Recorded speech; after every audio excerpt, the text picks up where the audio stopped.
Hello दोस्तों, अस्सलाम वालेकुम। मंजिल एकेडमी यूट्यूब चैनल पे एक बार फिर से आप सभी का बहुत बहुत स्वागत है। दोस्तों, मंजिल एकेडमी यूट्यूब चैनल आप सभी का इस्तकबाल करता है, स्वागत करता है, वेलकम करता है।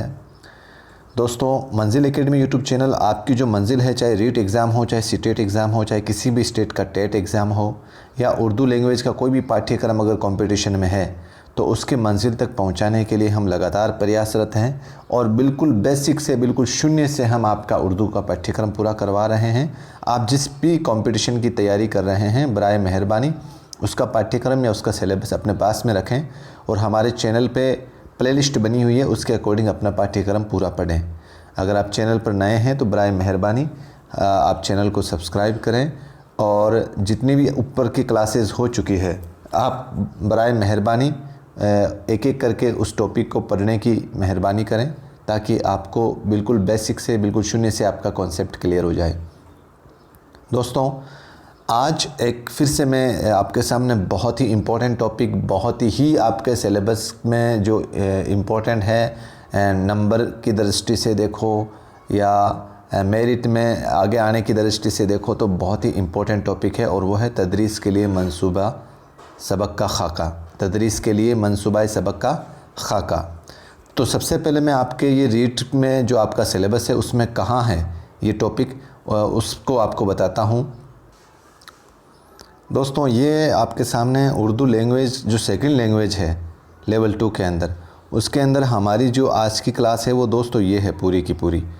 जैसे ये है ना तदरीसी ज़बान के, यहाँ से आप ये वाली उर्दू तदरीस के लिए मंसूबा बंदी, सालाना मंसूबा, यूनिट का मंसूबा और सबक का मंसूबा, ये पूरा इसमें आ जाएगा। और इसके जस्ट अगली क्लास होगी वो होगी दोस्तों मारूज़ी और मुसलसल जांच, और ये तदरीसी ज़बान के मुश्किलात ये हो चुका है दोस्तों और तरीक़े मैंने आपको करवा दिए हैं, ठीक है। और ये आपकी आज की जो हमारी क्लास होने वाली है वो ये है उर्दू तदरीस के लिए मंसूबा बंदी, सालाना मंसूबा बंदी और यूनिट के मंसूबा बंदी। अगर मैं इसको फ़र्स्ट पेपर में देखूं लैंग्वेज फ़र्स्ट के अंदर तो दोस्तों इसके अंदर ये है ना जो मारूज़ी और मुसलसल जांच और उसके तरीके, ये इसी का ही भाग है ये, ठीक है। और अंदाज़ा कदर जो अगली क्लास होगी उसके अंदर आ जाएगा इसका। और ऊपर वाले टॉपिक हो चुके हैं, वैसे आप टॉपिक वाइज प्लेलिस्ट बनी हुई है उसको आराम से देख सकते हैं। ये आपका सिलेबस में है दोस्तों। तो शुरू करते हैं आज की क्लास। दोस्तों, ये मुझे लगता है कि उर्दू पेडागोजी का सबसे मुश्किल पार्ट है और इसको समझने में बहुत मुश्किल होती है। और वो इसलिए मुश्किल होती है कि जिन लोगों ने जिसके बीएड के अंदर अगर उर्दू सब्जेक्ट नहीं है उनके लिए तो बहुत मुश्किल है। और हर कंपटीशन में, हर एग्ज़ाम में इससे संबंधित 2 या 4 सवाल आपको निश्चित रूप से एग्ज़ाम में देखने को मिलेंगे। तो किस तरीके से सवाल पुटअप होते हैं, किस तरह की विषय वस्तु होती है, इसको थोड़ा सा हम समझते हैं। और समझने के लिए दोस्तों ये क्या चीज़ है, सबसे पहले तदरीस के लिए मंसूबा सबक का खाका, यानी कि कहने का मतलब दोस्तों, आपने अगर बीएड किया है या एसटीसी किया है तो उसके अंदर एक आपने नाम सुना होगा दैनिक पाठ योजना। दैनिक पाठ योजना, ये आपने अगर रेगुलर बीएड या एसटीसी किया है तो उसमें तो आपको अच्छी खासी प्रैक्टिस भी होगी। अगर आपने रेगुलर नहीं किया है तो इसके अंदर क्या होता है दोस्तों एक खाका तैयार किया जाता है। अगर आप जिस क्लास में पढ़ाने के लिए जाओगे तो उसकी एक योजना बनाकर, उस सब्जेक्ट की, उस पाठ की योजना बनाकर क्लास में ले जाते हो और उसी विषय वस्तु को आप डेली पढ़ाते हो। फिर दूसरे दिन जाओगे, फिर दूसरे पाठ की योजना बनाकर ले जाओगे और बच्चों के सामने पेश करोगे। इसको बोलते हैं दोस्तों दैनिक पाठ योजना। तो मैं आपको ऐसा करता हूं दोस्तों, सबसे पहले तो आपको जो हिंदी जिसमें दैनिक पाठ योजना का जो पेज है, एक बार मैं आपको उसको दिखाता हूं कैसा होता है वो, और फिर हम हमारे कॉन्सेप्ट की तरफ आते हैं। दोस्तों, हिंदी के अंदर अगर जो दैनिक पाठ योजना होता है उसका बेसिक अगर ओवरव्यू मैं आपको यहाँ पे दिखा रहा हूँ, आप लोगों ने देखा होगा काफ़ी तरीके से। तो उर्दू का ही हमें किस तरीके से हमें मंसूबाबंदी करनी है, इसके अकॉर्डिंग ही करनी है। पहले हमें ये समझना है। आपने दोस्तों देखा होगा कि अगर किसी भी क्लास के अंदर दैनिक पाठ योजना बनाई जाती है तो उसके अंदर जैसे सबसे पहले यहाँ पर कक्षा का नाम लिखा जाता है, फिर क्लास, फिर समय, फिर हिंदी सब्जेक्ट, हिंदी में भी कौन सा पाठ है ये अपना इस पाठ का नाम आ जाएगा, और ये पद्य है या गद्य वो भी लिखा जाएगा। फिर इसके अंदर दोस्तों ये सामान्य उद्देश्य होते हैं किसी भी शिक्षण के, किसी भी मंसूबाबंदी के, जिसके अंदर आपने देखा होगा ज्ञान के अंदर क्या होता है ये पूरी विषय वस्तु इसके अंदर होती है, अवबोध के अंदर क्या होता है ये विषय वस्तु इसके अंदर होती है, अभिव्यक्ति में क्या होता है, और अभिरुचि के अंदर क्या होता है, अभिवर्ती का कहने का मतलब ये दोस्तों, ये ख़ास तौर पर ये शिक्षण उद्देश्य होते हैं कि भाई जो आप पाठ पढ़ा रहे हो उसका कोई ना कोई तो उद्देश्य होगा। जैसे बच्चों के ज्ञान में वृद्धि करना, बच्चों की बुद्धि में वृद्धि करना, और जो अभिव्यक्ति है विचार प्रकट करने की, उसमें बच्चों की में वृद्धि करना, उसकी रुचि के अकॉर्डिंग विषय वस्तु को पढ़ाना, और इस विषय वस्तु के प्रति बच्चों का नज़रिया क्या है, अभिवृत्ति क्या है, और उसके बाद में वो क्लास के अंदर सहायक सामग्री का यूज़ करता है। ये आप कोई भी टीचर होते हैं जो क्लास के अंदर ये चीज़ें यूज़ करता है। और पूर्व ज्ञान का मतलब ये होता है दोस्तों कि वो बच्चों को जो टॉपिक पढ़ा रहा है उससे संबंधित पहले बच्चों को जानकारी कितनी है, इसके अंदर पूर्व ज्ञान के अंदर आता है। और पूर्व ज्ञान जानने के लिए वो प्रस्तावना के प्रश्न करेगा। प्रस्तावना के प्रश्न मतलब पूर्व ज्ञान को और नवीन ज्ञान को जोड़ने के लिए जो प्रश्न लाते हैं ना, वो प्रस्तावना के प्रश्न होते हैं। इसके अंदर 3-4 सवाल तो मतलब जो पाठ पढ़ा रहा है उस पाठ तक लाने के लिए 3-4 प्रश्न विद्यार्थियों से ऐसे करेगा जो उस पाठ तक बच्चों को मानसिक रूप तक तैयार कर सकें। तो इसमें 4 सवाल या 3 सवाल इजी रखेगा, और जो चौथा सवाल है या 5वां सवाल है वो निरुत्तर या समस्यात्मक रखेगा। यानी कि इस 5वें सवाल का जवाब बच्चों को नहीं आएगा और वही आज उस विषय वस्तु का टॉपिक होगा। अब उद्देश्य कथन दोस्तों उद्देश्य कथन मतलब जो आज के पाठ का उद्देश्य है, हमें क्या पढ़ना है, वो इसके अंदर हो जाएगा दोस्तों। अब विषय वस्तु जब बच्चों को पढ़ाते हैं तो सबसे पहले आदर्श वाचन कौन करता है, शिक्षक करता है। तो ये आदर्श वाचन शिक्षक करेगा, तब तक बच्चे शांतिपूर्वक ध्यान से बैठे रहेंगे। और अनुकरण वाचन बालक करेंगे, और इसके अंदर छात्र जो है वो निर्देशानुसार इसको जो भी पाठ का पढ़ाया हुआ है उसका निर्देशानुसार कार्य करेंगे। और फिर अशुद्धि संशोधन, विद्यार्थी क्या करेगा, जो बच्चे गलतियाँ करेंगे उसकी अशुद्धियों को सुधारने का काम करेगा। भावबोध प्रश्न, अब जो विषय वस्तु पढ़ी है उसमें से शिक्षक क्या करेगा, उनसे प्रश्न करेगा बच्चों को। ठीक है दोस्तों। फिर बच्चों को आत्मसातीकरण, बच्चों को इनका जो अर्थ है, इसमें मुश्किल शब्द है जो, उनका अर्थ जो है वो समझाने का प्रयास करेगा, उसके पर्यायवाची शब्द समझाने का प्रयास करेगा। और फिर पुनः सहसवर वाचन, फिर दोबारा, जैसे ये पूरा पाठ है दोस्तों इस तरीके से 3 खंडों में विभाजित है। तो ये पाठ का पहला भाग पढ़ लिया, उसके अंदर अनुकरण वाचन हो गया, आदर्श वाचन हो गया, शब्दों के अर्थ बता दिए और बता दिए, और उसके बाद में बच्चों से काम करवाएगा, फिर उससे सवाल पूछेगा, फिर दूसरे पैराग्राफ पर आएगा। इसे बोलते हैं पुनः सहसवर वाचन। ठीक है। और फिर सौंदर्य अनुभूति प्रश्न, फिर इसमें से जो बहुत इंपॉर्टेंट प्रश्न होंगे वो इसमें से वो ऐड करवाएगा। अब यूनिट को पूरा करने के बाद में वो क्या करेगा दोस्तों, मूल्यांकन प्रश्न करेगा बच्चों से। मूल्यांकन प्रश्न में क्या करेगा, ऑब्जेक्टिव टाइप देगा, खालिस्तान से संबंधित देगा, और अति लघुत्रात्मक देगा या लघुत्रात्मक देगा, और गृह कार्य जो लास्ट वाला बड़ा प्रश्न है वो घर के काम के लिए देगा। फिर अब पर्यवेक्षक द्वारा टिप्पणी, जो दैनिक पाठ योजना पेश की गई है, एग्ज़ाम में जो पर्यवेक्षक बैठा रहता है या क्लास के अंदर जब वो दैनिक पाठ योजना पढ़ा रहा होता है तो पर्यवेक्षक उसके टिप्पणी करेगा कि भाई ये क्या इसने कैसा किया है, जब वो पढ़ा रहा था तो क्लास में अनुशासन था कि नहीं था। इस तरीके से दोस्तों ये हिंदी की जो दैनिक पाठ्य योजना है ये आपके दिमाग में इसलिए रहनी चाहिए कि इसी के अकॉर्डिंग अगर हमने इसको अच्छे से समझ लिया तो उर्दू की जो दैनिक पाठ्य योजना वाला टॉपिक है वो बिल्कुल आसान से आपके समझ में आ जाएगा। दोस्तों ये क्लास बड़ी ज़रूर है, लेकिन मेरी गारंटी है दोस्तों ये कॉन्सेप्ट आज आपको मैं क्लियर करवा के ही रहूँगा, और ये टॉपिक जो है निश्चित रूप से आपको एग्ज़ाम में बहुत फ़ायदेमंद होगा। आपको पूरा वीडियो देखना है और अच्छे से पूरी क्लास में बना रहना है आपको। ठीक है दोस्तों, तो शुरू करते हैं आज की क्लास। दोस्तों जिस तरीके से हमने हिंदी वाले दैनिक पाठ्य योजना के अंदर देखा होगा, सबसे पहले जो ऊपर लिखा हुआ था ना, क्लास का नाम, स्कूल का नाम, पाठ का नाम, वक्फ़ा का मतलब कौन सा सबक है और उस सबक में से कौन सा पाठ है, कितने घंटे का पीरियड है, दर्जा का मतलब क्लास कौन सी है, स्कूल का नाम आ जाएगा और मुदरिस का नाम होगा। ये तो हो गया दोस्तों, ब्लैक बोर्ड पर एंट्री हो जाती है, और या आप जो दैनिक पाठ्य योजना बनाकर जिस पेज में ले जाते हो उस पेज में फर्स्ट ऑफ ऑल यही एंट्री होती है। अब दूसरों सबसे पहले हमें दोस्तों ये समझना है कि जो दैनिक पाठ्य योजना बना रहे हैं उसका मकसद क्या है। तो एक तो मकसद आम है और एक मकसद ख़ास है। मकसद आम में क्या होता है दोस्तों, इसमें से सवाल पुटअप होता है, क्योंकि 3-4 ऑप्शन दिए जाएंगे और आपको एक गलत मकसद वो आपसे पूछेगा। तो आम मकसद क्या है, उर्दू ज़बान सुनने, समझने, बोलने, पढ़ने और लिखने की सलाहियत पैदा करना ही ये दैनिक पाठ्य योजना का, या जिसको अपन उर्दू के अंदर बोलते हैं तदरीस के लिए मंसूबाए सबक, तदरीस के लिए मंसूबाए सबक। दूसरा आम मकसद क्या है, ज़ख़ीरा अल्फाज में इजाफ़ा करना, यानी कि बच्चों की जो शब्द भंडार है उसमें वृद्धि करना, और बाआवाज़ बुलंद और ख़ामोश मुताले की महारत पैदा करना, बुलंद आवाज़ से भी और ख़ामोश मुताला से भी, यानी कि मौन वाचन की महारत भी बच्चों में पैदा करना।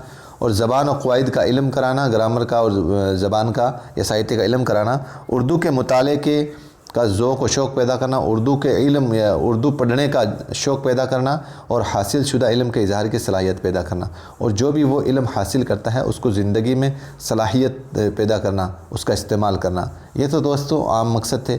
अब इसका ख़ास मकसद क्या है? तमाम मकासिद उमूमी को मद्देनज़र रखते हुए, जो भी आम मकसद है उसको मद्देनज़र रखते हुए तदरीसी सबक के मुताबिक मकासिद खुसूस का तयन किया जाता है। अब क्या क्या होते हैं? वो सबक के मतन को ध्यान में रखते हुए, जो सबक की जो पाठ की विषय वस्तु है उसको ध्यान में रखते हुए मकासिद खुसूसी का तयन करें, ताकि उन्हें मकासिद के तहत सबक के ज़रिए मौजू का इल्म कराया जा सके और मकासिद खुसूसी हर सबक के अलग अलग हों। मकासिद खुसूसी वाज़े और आसान ज़बान में होना चाहिए। कहने का मतलब जिस विषय वस्तु का हम चयन कर रहे हैं क्लास में पढ़ाने के लिए, तो सबसे पहले तो शर्त यह है कि उसका जो पढ़ाने का अंदाज़ है वो सरल होना चाहिए और वो विषय वस्तु ज़्यादा से ज़्यादा सरल होनी चाहिए, प्लस हर दिन की दैनिक पाठ्य योजना अलग अलग होनी चाहिए, अलग अलग होनी चाहिए, ठीक है, और आसान ज़बान में होनी चाहिए। और जो विषय वस्तु जो पाठ आप पढ़ा रहे हो उसी के अकॉर्डिंग क्लास में आपका व्यवहार होना चाहिए। समझ गए दोस्तों? अब आता है दोस्तों साबिक़ा मालूमात। साबिक़ा मालूमात सबक की जो मालूमात, यानी कि इसको हम पूर्व ज्ञान अगर हम समझ सकते हैं। तदरीसी सबक से पहले जो सबक तलबा पढ़ चुके हैं और उस सबक में जो मालूमात उन्हें हासिल हो चुकी है वही उनकी साबिक़ा मालूमात होगी। मनसूबाई सबक में इसी साबिक़ा मालूमात को लिख दिया जाता है ताकि तलबा निसाब की तसलसल को कायम रखते हुए बतदरीज अपनी मालूमात में इजाफ़ा कर सकें। साबिक़ा मालूमात को जानने के लिए मुदर्रिस तलबा से सवालात करके पढ़ाए जाने वाले सबक की तरफ तलबा का रुझान पैदा होता है। कहने का मतलब दोस्तों पूर्व ज्ञान को एक जो शिक्षक होता है, जो उस्ताद होता है, वो साबिक़ा मालूमात यानी कि जो पीछे कल क्लास हुई थी उस क्लास को जोड़ते हुए आज की क्लास करवाएगा वो ये होते, और वो बच्चों से सवाल जवाब करके साबिक़ा मालूमात सबक की मालूमात पता करेगा। समझ में आ गया दोस्तों? अब आता है दोस्तों मुआवन अशिया, जिसको हमने हिंदी में सहायक सामग्री पढ़ा था, क्योंकि जब आप क्लास में जाओगे पढ़ाने के लिए तो इनका भी तो आपको यूज़ करना होगा, प्रयोग करना होगा। तो मुआवन अशिया का मतलब होता है बाअसर तदरीस और सबक को दिलचस्प बनाने के लिए मुआवन अशिया का इस्तेमाल की बड़ी अहमियत होती है। यानी सबक के मतन की ज़रूरत के मुताबिक मुआवन अशिया का इंतखाब किया जाता है, जैसे तख्ता सिया, नक्शा, तस्वीर, model, chart, flash card, projector वगैरह। इनमें से आसानी से हासिल हो जाने वाले अशिया का इंतखाब करें। कहने का मतलब मुआवन अशिया दोस्तों शिक्षण अधिगम प्रक्रिया का बहुत महत्वपूर्ण पार्ट है। अगर आप किसी विषय वस्तु को अगर आसान भाषा में सीधा एक तो थ्योरी के माध्यम से पढ़ा रहे हो और एक आप उसी पाठ को उसके अंदर चार्ट, मॉडल वगैरह बच्चों को दिखाकर आप समझा रहे हो, तो जो चार्ट और मॉडल वगैरह दिखाकर जो समझाने का आपका प्रयास है उससे बच्चों को ज़्यादा सीखने को मिलेगा। अब यहाँ से सवाल पूछते हैं दोस्तों, तमहीद, ये नाम याद रखना आपको। तमहीद का मतलब होता है, तमहीद सबक का मतलब होता है प्रस्तावना, जो हमने हिंदी की दैनिक पाठ्य योजना पढ़ी है ना उसमें से। यानी कि सबक से राबता पैदा करने के लिए मुदर्रिस तलबा से चंद सवालात करें और सवालात करते वक्त सबक के मतन को ज़रूर ध्यान में रखें और उसी के मुनासिबत से 2 या 3 सवालात मालूम किए जाएँ। और सवालात की नौइयत इस तरह भी हो सकती है, यानी कि ये सवाल कई बार पूछा गया कि तमहीदी सवालात कौन करता है, उस्ताद करता है या तलबा करता है या दोनों करते हैं या दोनों में से कोई नहीं करते। तो तमहीदी सवालात दोस्तों उस्ताद करता है या मुअल्लिम करता है। अब वो जो सवालात की जो बनावट है वो किस तरह की होगी, आपने उस सबक से पहले कौन सा सबक पढ़ा, एक तो ये आपको दिमाग में रखना होगा। जब भी आप बच्चों से सवाल पूछोगे तो सबसे पहले शर्त यह है कि आपने इस सबक से पहले कौन सा सबक पढ़ा था और पढ़े हुए सबक का उन्वान क्या था और सबक के मुसन्निफ़ का नाम क्या था।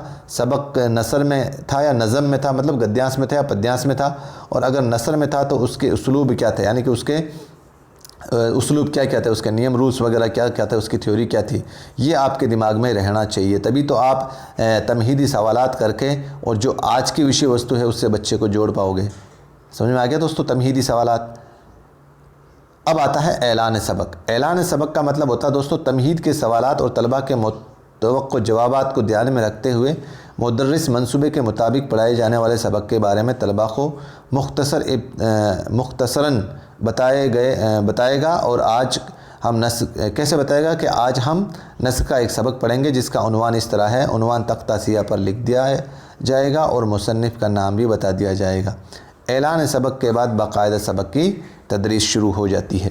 कहने का मतलब दोस्तों उद्देश्य कथन के अंदर शिक्षक क्या है, जब अपने तमहीद वाले पर्सन यानी कि प्रस्तावना वाले पर्सन पूछेगा और उसमें जो पांचवा पर्सन जिसको अपन समस्यात्मक पर्सन बोलते हैं, उस पर्सन का उसका जो आज पाठ पढ़ाना है उसको उस उद्देश्य कथन से जोड़ते हुए ज़ोर से बोलेगा, प्यारे बच्चों या प्रिय विद्यार्थियों या प्यारे तलबा, आज हम ये पाठ पढ़ेंगे। इसको बोर्ड पे भी लिखेगा वो। तो वो आता है दोस्तों उद्देश्य कथन या ऐलान सबक।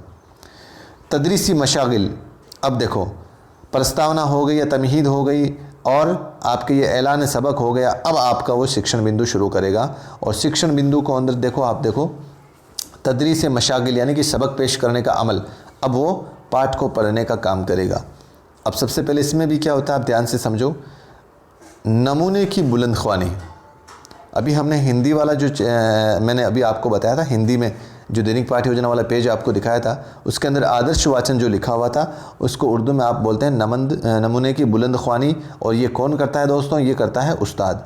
यानी सबक की तवालत को देखते हुए, यानी कि सबक जो लंबा है उसकी लंबाई को देखते हुए उसे 2 या 3 हिस्सों में तकसीम किया जाए। पहली बात तो यह है, अव्वल पहले इक्तबास की तदरीस की इब्तिदा बुलंदख्वानी से की जाए। जो पहला पैराग्राफ है उसको ज़ोर तेज़ आवाज़ से या बुलंदख्वानी आवाज़ से किया जाए और ये बुलंदख्वानी मुदर्रिस के ज़रिए होगी। ठीक है, मुदर्रिस के ज़रिए, उस्ताद के ज़रिए होगी। मुदर्रिस सही तलफ़ुज़ और मुनासिब लब और लहजे के साथ बाआवाज़ बुलंद पड़ेगा। तलबा किताब को सामने रखकर उसमें देखते हुए बगौर सुनेंगे और ख़ास तौर पर मुदर्रिस के तलफ़ुज़ और लब और लहजे को गौर से सुनेंगे और जहन नशीन करेंगे। जब तक उस्ताद बुलंदख्वानी करता रहेगा, आदर्श वाचन करता रहेगा, तब तक विद्यार्थी ध्यान से उसको सुनेंगे। अब आदर्श वाचन करने के बाद में या बुलंदख्वानी करने के बाद में तलबा की बुलंदख्वानी की जाएगी, जिसको अपन अनुकरण वाचन बोलते हैं। मुदर्रिस के बुलंदख्वानी के बाद उस इक्तबास की, उस पाठ की तलबा से बुलंदख्वानी कराई जाएगी और ये बुलंदख्वानी बारी बारी से तलबा से कराई जाएगी और मुदर्रिस इन्हें बगौर सुनकर सही पढ़ने की हिदायत दें। यानी कि जब ये तलबा जब पढ़ेंगे उस पाठ को जो उस्ताद ने पढ़ाया है, उसको बारी बारी करके एक एक विद्यार्थी से वो पढ़वाएगा और उसमें जो गलतियाँ हैं उसको गौर से सुनकर सही करने की हिदायत देगा। समझ में आ गया दोस्तों। अब आता है तलफ़ुज़ की इस्लाह। तलबा की बुलंदख्वानी के दौरान मुदर्रिस ये देखेगा कि तालिब इल्म किस लफ्ज़ की अदायगी सही तौर पर नहीं कर रहा है और इन अल्फाज की निशानदही करते हुए उन अल्फाज का सही तलफ़ुज़ कराएंगे। मुदर्रिस को चाहिए कि ऐसे अल्फाज तख्ता सियाह पर लिख दे, बोर्ड पर लिख दे जो मुश्किल हैं और उन पर एराब भी लगा दे ताकि तलबा को अच्छी तरह से समझ में आ जाए और अपना तलफ़ुज़ सही कर ले।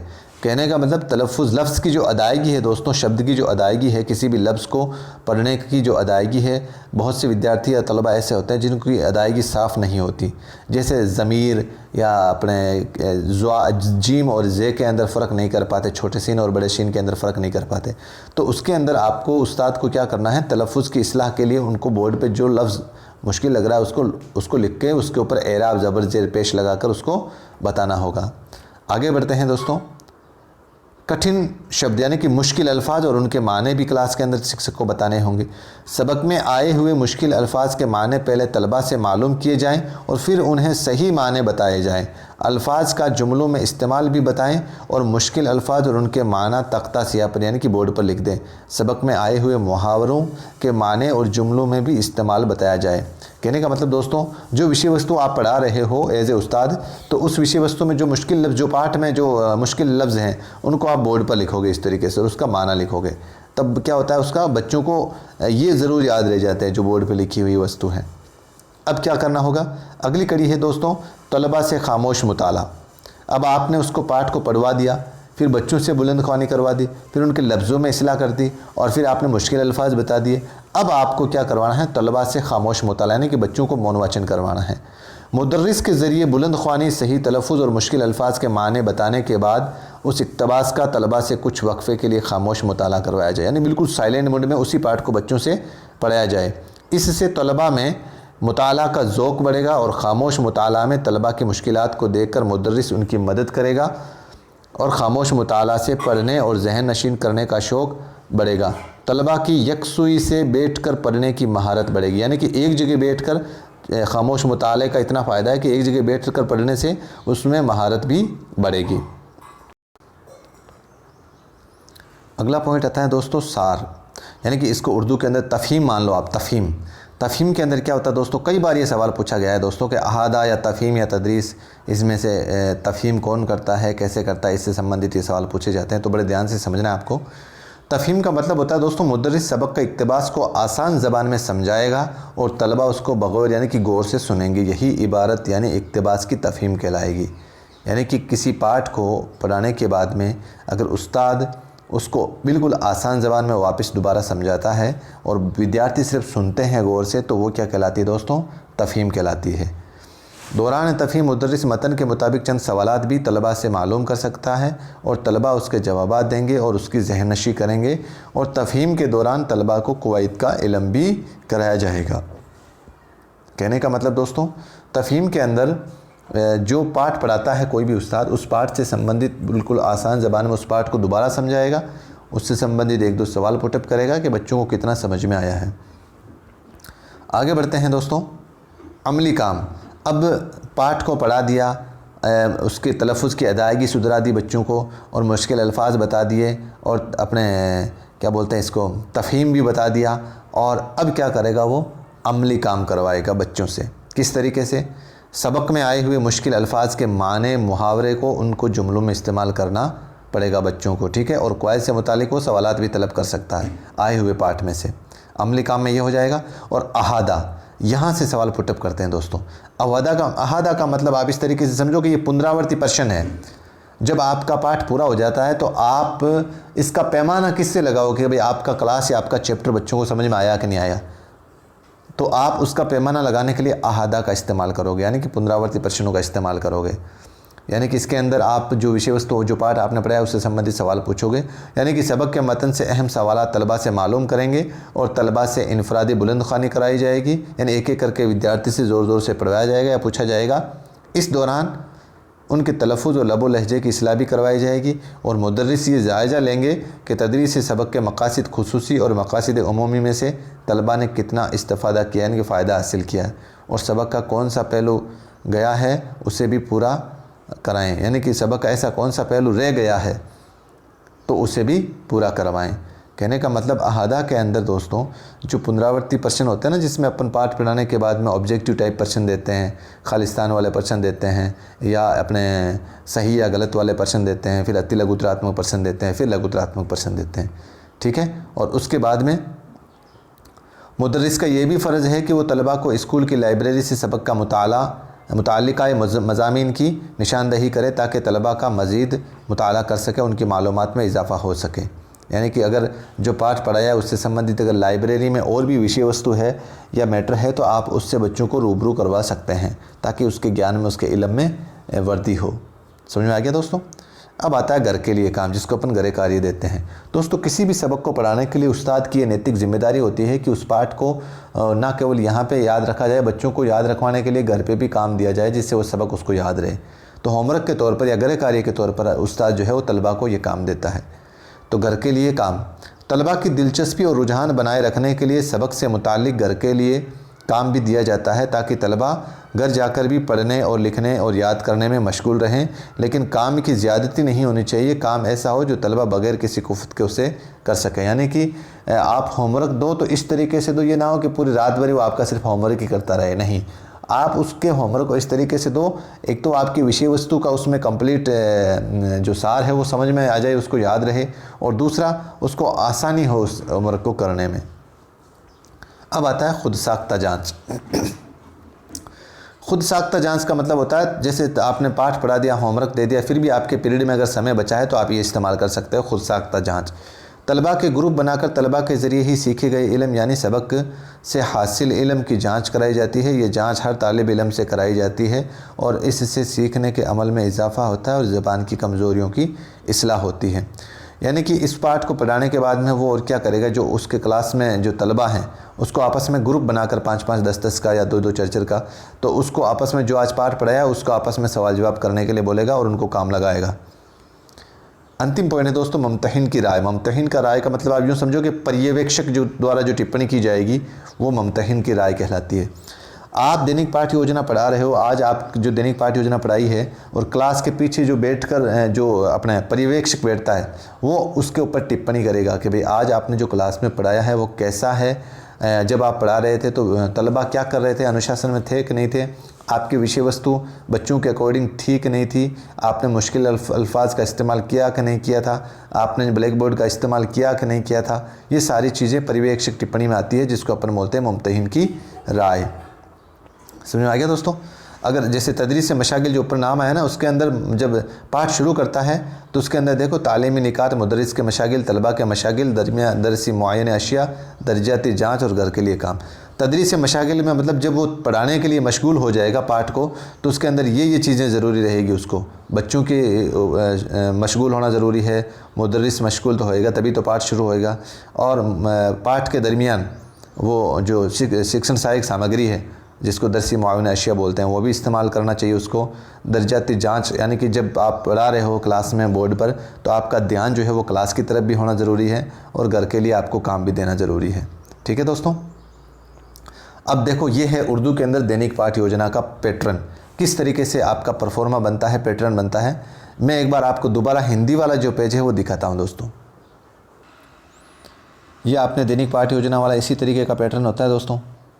सहायक सामग्री होती है, पूर्व विज्ञान होता है, फिर प्रस्तावना के प्रश्न होते हैं ये 5, फिर उद्देश्य कथन जोर से वो शिक्षक बोलेगा आज फलाना पाठ हम पढ़ेंगे, और फिर उस पाठ को वो पढ़ता है, आदर्श वाचन करता है, अनुकरण वाचन करता है, फिर अशुद्धि संशोधन निकालता है, फिर बाबोध प्रश्न करता है, और फिर मूल्यांकन प्रश्न करता है, या जिसको अपन अहादा बोलते हैं उर्दू के अंदर, और फिर गैर कार्य बोलेगा, और ये आपके पर्यवेक्षक द्वारा टिप्पणी हो जाएगी।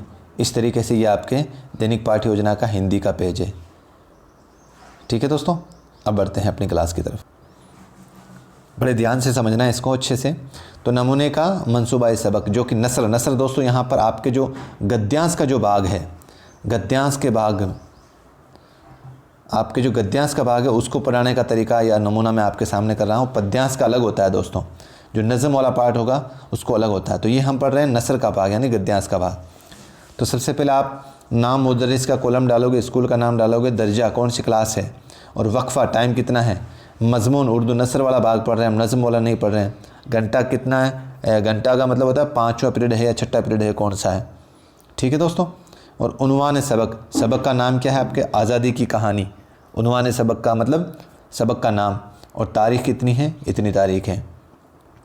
अब तदरीस मकासिद, यानी कि मकासिद उमूमी, आम मकसद क्या है आज की इस तदरीस के।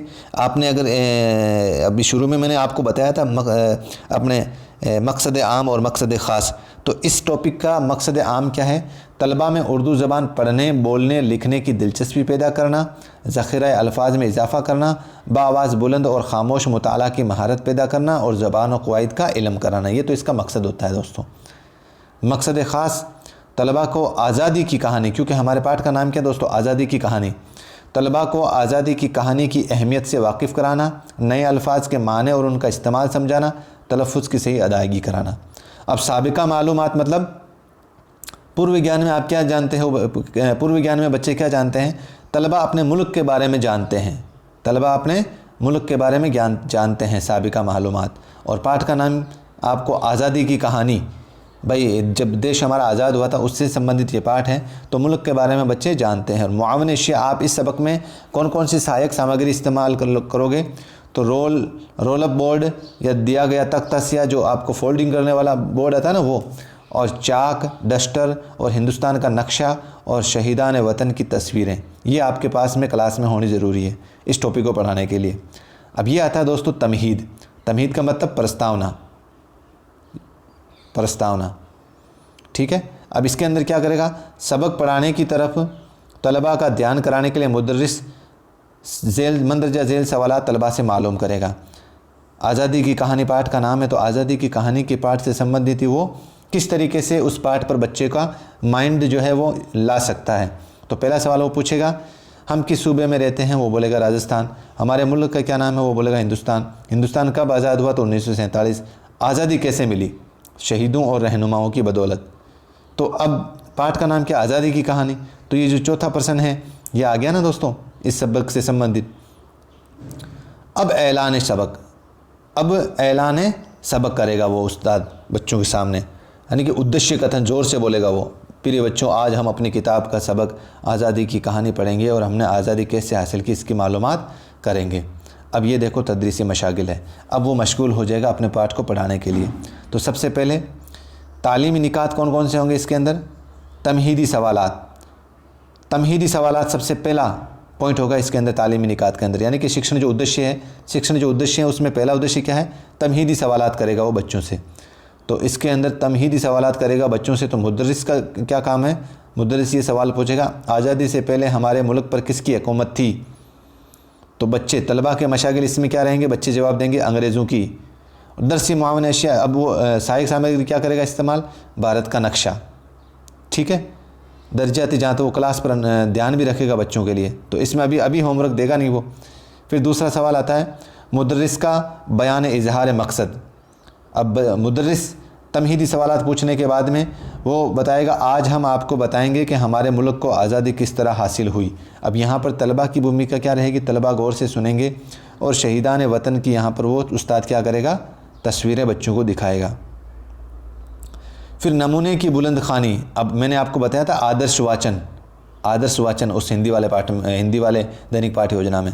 अब मुदर्रिस क्या करेगा? मुदर्रिस सबक के पहले इक़्तिबास की बुलंद ख़वानी की जाएगी कि हमारा मुल्क की ये इतना पूरा पैराग्राफ किस तरीके से आज़ादी मिली, ये हुआ और वो पूरा ज़ोर से उस पाठ को पढ़ेगा, उस पाठ की बुलंद ख़वानी करेगा।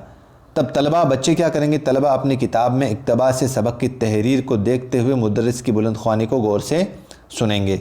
और यहाँ पर मुआवन अशिया क्या है? दरसी किताब है, क्योंकि जब सबक पाठ पढ़ा रहा है उस्ताद तो उसके सामने किताब ही तो होगी सिर्फ। ठीक है दोस्तों, आगे बढ़ते हैं दोस्तों। नमूने की बुलंद ख़वानी करने के बाद में तकलीदी बुलंद ख़वानी। अब इसको तकलीदी बुलंद ख़वानी को बोलते हैं दोस्तों अनुकरण वाचन। अब बुलंद ख़वानी उस्ताद के करने के बाद में बच्चे क्या करेंगे? उस्ताद क्या करेगा? पहले मुदर्रिस तलबा के लबो लहज़ा को बगौर सुनेगा, क्योंकि तकलीदी अनुकरण वाचन कौन करता है? बच्चे करेंगे। तो तलबा तकलीदी बुलंद ख़वानी करेंगे। आ गया समझ में? आगे बढ़ते हैं दोस्तों। फिर तलफ़ुज़ की मश्क कराएगा। कौन कराएगा? उस्ताद की भूमिका क्या है यहाँ पर? मुदर्रिस एराब का ध्यान रखते हुए उनके तलफ़ुज़ की मश्क कराएगा। और तलबा क्या करेंगे? तलबा तलफ़ुज़ सही करेंगे जो गलत आया है उसको। अब यहाँ पर अल्फाज के कार्ड, जो उसके मुश्किल अल्फाज हैं वो उसको जो कार्ड बनाया हुआ है उसका वो बच्चों को दिखाएगा और मुश्किल अल्फाज के माने बोर्ड पर लिखेगा। मुश्किल अल्फाज के माने, ठीक है। अब मुश्किल अल्फाज में फिर मुदर्रिस की क्या भूमिका? जब मुश्किल अल्फाज उस सबक में हैं तो मुदर्रिस मुश्किल अल्फाज का तख्ता स्याह पर लिख देगा और तलबा को अल्फाज के माने लिखवाएगा। यानी कि तलफ़ुज़ की मश्क कराते वक्त उस्ताद क्या करेगा? उन मुश्किल अल्फाज के माने बच्चों को बता देगा। जब इसका अगली कड़ी क्या होगी? अगली कड़ी होगी मुदर्रिस मुश्किल अल्फाज तख्ता स्याह पर लिख देगा, मतलब बोर्ड पर लिख देगा मुश्किल अल्फाज, और तलबा को अल्फाज के माने लिखवाएगा। ठीक है। और तलबा क्या करेंगे? तलबा से चंद मुश्किल अल्फाज के माने मालूम करें ताकि मुश्किल अल्फाज उनको याद रहा कि नहीं रहा, समझ में आया कि नहीं आया। अब मुश्किल अल्फाज में और भी जैसे ग्रामेटिकल कोई पॉइंट आ गया या कोई लफ्ज़ आ गया आपके उस विषय में, जैसे वाहिद और जमा को लेकर आ गया, तो उस्ताद क्या करेगा? जैसे गला की जमे गले, गला वाहिद है और इसकी जमा क्या हो जाएगी? गले। और वाहिद जमा का चार्ट भी यहाँ पर बच्चों को उस्ताद दिखाएगा। नात की जमा क्या है? नेमत की जमा क्या है? नेमतें। सिनात की जमा सिनातें। इस तरीके से अब जो पाठ में मुश्किल अल्फाज आए हैं, जैसे अपने गल्ला का मतलब होता है अनाज, और गैर मुल्की का मतलब दूसरे मुल्क का रहने वाला, तिजारत का मतलब माल बेचने का काम या कामकाज, और सिनात व हुरुफत का मतलब होता है कारोबार, और निस्त व नाबूद का मतलब ख़त्म कर देना। अब यहाँ पर बच्चों को अल्फाज और माना का चार्ट भी दिखाएगा। और यहाँ पर विशेष बात क्या है? दूसरे के मुल्क के रहने वाले को क्या कहते हैं। अब बच्चों को बोर्ड पे लिखवाने के बाद में, मुश्किल अल्फाज बताने के बाद में, ये सवाल वो बच्चों से पूछेगा उस्ताद। समझ में आ गया? तलबा से तलबा खामोश मुताला करेंगे और तलबा खामोश मुताला करें बग़ैर होंठ हिलाए जब ये मुश्किल अल्फाज पढ़ा रहा होता है तब। अब तफ़हीम इबारत मैंने आपको समझाया था कि दोस्तों पाठ पढ़ाने के बाद में जो एक सार रूप होता है, एक जो उस पाठ की मेन जो पॉइंट ऑफ विषय वस्तु होती है, वो फिर पाठ पढ़ाने के बाद में सार रूप में वो शिक्षक बताता है। सबक के इक़्तिबास का आसान ज़बान में मतलब बयान करना और मुतालिका सवालात भी करना। हिंदुस्तान में रहने वाले को क्या कहते हैं? वतन की आज़ादी के 2 शहीदों के नाम बताएं और आज़ादी से पहले हिंदुस्तान की हालत कैसी थी। तफ़हीमी इबारत कौन करता है इसमें? उस्ताद या मौल्लिम। अब अमली काम, पाठ पढ़ाने के बाद में आपके ये तफ़हीम भी हो गया। तफ़हीम के बाद में वो क्या करेगा, अमली काम। मंदरजा अल्फाज के माने बताइए और उनके जुमलों में इस्तेमाल कीजिए। शिक्षक क्या करेगा, उनको अमली काम देगा अभ्यास के लिए। गल्ला का अर्थ क्या है, तिजारत का अर्थ क्या है और तहिया का इनका जुमलों में इस्तेमाल कीजिए। और वाहिद जमा भी वो पूछेगा, सूबा, सिनत और हालत की वाहिद जमा लिख दिए। अब आता है दोस्तों अहादा, यानी कि पुनरावर्ती प्रश्न। पुनरावर्ती प्रश्न तो अब वो क्या करेगा, उस पाठ से संबंधित सवालात करेगा। आज़ादी से पहले दिल्ली की हुकूमत थी कैसे, मजबूत थी, कमज़ोर थी, मशहूर थी या हल्की थी, इसका जवाब उसमें से मांगेगा वो। मंदरजा झेल का एक या दो लफ्ज़ों में उत्तर दीजिए, इसको अपन अति लघुतरात्मक बोलते हैं। जब किसी के पास ताकत आ जाती है तब वो क्या करने लगता है। अंग्रेज़ों ने हिंदुस्तान में तिजारत करने के लिए कौन सी कंपनी कायम की। तलबा से इनफरादी बुलंद ख़्वानी करवाई जाए, यानी कि एक एक बच्चे से ज़ोर ज़ोर से इसको पढ़ाया जाए। तलबा के मज़ीद मुताला के लिए कुतुब खाना से आज़ादी के बारे में किताबें निकलवा कर पढ़ें। अब इसके अंदर वो गृह काम के लिए, यानी कि गृह कार्य के लिए कौन कौन से काम देगा, घर के लिए आज़ादी की कहानी अपने अल्फाज में लिखें। यानी कि इसका मतलब इस पूरे पाठ की जो कहानी है, जो निचोड़ है, वो इस प्रश्न में आ गया। दूसरा प्रश्न क्या है, हम ग़ुलाम क्यों हुए और उसकी असल वजह क्या है। यही इसी में से मिलता जुलता प्रश्न है। और सबक में आए हुए मुज़क्कर और मुअन्नस अल्फाज की तलाश करके लिखिए। तो इसका मतलब यह आपके इसी पाठ से संबंधित उन बच्चों का रिवीजन भी हो जाएगा और घर पे जाकर इस पाठ को वो याद भी कर लेंगे। दोस्तों थोड़ी क्लास बड़ी हो रही है, लेकिन अगर इसको बीच में छोड़ देंगे तो वापस हमारे ये कन्फ्यूज़न रहेगा इसका। वो नसर वाला जो मनसूबाबंदी है, नसर की दैनिक पाठ योजना किस तरीके से बनती है वो मैंने आपको दिखा दी। अब नज़म की, यानी कि कोई अगर आप पोइम या कविता या कोई गज़ल ना नज़म पढ़ा रहे हो तो उसकी मनसूबाबंदी कैसे होती है, आप ओवरव्यू देख लो एक बार। बाकी लफ्ज़ वगैरह वही है सेम ही। जैसे ये देखो, नाम मुदर्रिस वगैरह, मज़मून का नाम लिख दिया यहाँ पर, उन्वान सबक का नाम हमदर्दी हो गया जो उसको पाठ पढ़ाना है। तदरीस मकासिद का मतलब क्या है, नज़म में पढ़ने, बोलने और तरन्नुम पढ़ने से दिलचस्पी पैदा करना और नज़म के उसलूब से वाकिफ़ कराना, यही सेम ही मकसद है उसका, ठीक है। और ख़ास मकसद भी वही है जो हमने नसर में पढ़ा था। अब साबिका मालूमात में मतलब सबक से पहले की मालूमात। मुआवन अशिया मतलब शिक्षण सहायक सामग्री। तमहीद का मतलब प्रस्तावना वाले प्रश्न। ऐलान सबक मतलब उद्देश्य कथन, अब वो उद्देश्य के बच्चों आज हम ये पाठ पढ़ेंगे। फिर अशार का मतलब बताने की कोशिश करेगा वो शिक्षक।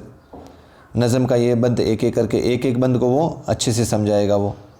जैसे इसके अंदर ये भूमिका है, ये देखो, नमूने के बुलंद ख़्वानी के अंदर मुदरिस क्या करेगा, बावाज़ बुलंद लबो लहजे के साथ पढ़ेगा और बल्कि बच्चे क्या करेंगे, उसको गौर से सुनेंगे और किताब में देखेंगे। जो अभी नसर में हमने पढ़ा था ना, सेम वही है दोस्तों।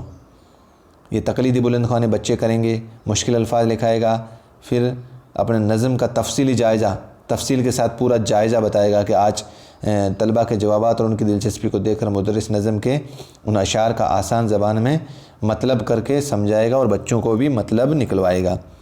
अमली काम क्या देगा वो, इसी पाठ में से मुश्किल अल्फाज दे देगा, जुमले में इस्तेमाल करना बता देगा। अहादा मतलब पुनरावर्ती प्रश्न वो इस्तेमाल करवाएगा बच्चों से, जो आज पढ़ा है ये प्रश्न उसमें से देगा वो।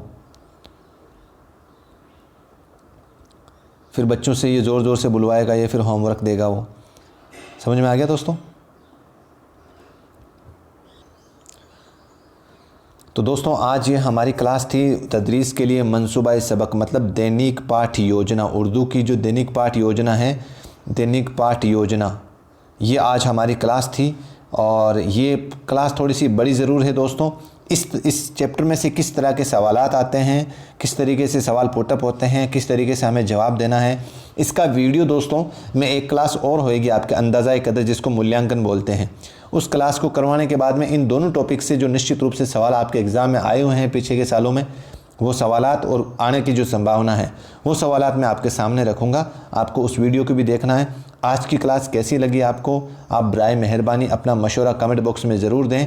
और अगर ये मेरी मेहनत आपको पसंद आ रही है तो आपसे सिर्फ़ और सिर्फ मुअद्दबाना गुजारिश है कि आप ज़्यादा से ज़्यादा मेरे चैनल को दूसरे लोगों तक पहुँचाएँ और सब्सक्राइब करवाएँ, ताकि आप ही की तरह कोई दूसरे अपने दोस्त, अपने भाई, अपने साथी उर्दू का जो कंटेंट है, स्टडी मटेरियल है, वो घर बैठे इस तरीके से पूरा सिलेबस पढ़ सकें। आपसे सिर्फ इतनी सी गुजारिश है दोस्तों। अगर वास्तव में आपको ये पसंद आया है तो हौसला अफजाई के लिए लाइक भी कर दें। और अब दीजिए मुझे इजाज़त, मिलते हैं एक नई वीडियो के साथ। अस्सलाम वालेकुम, खुदा हाफिज़, जय हिंद।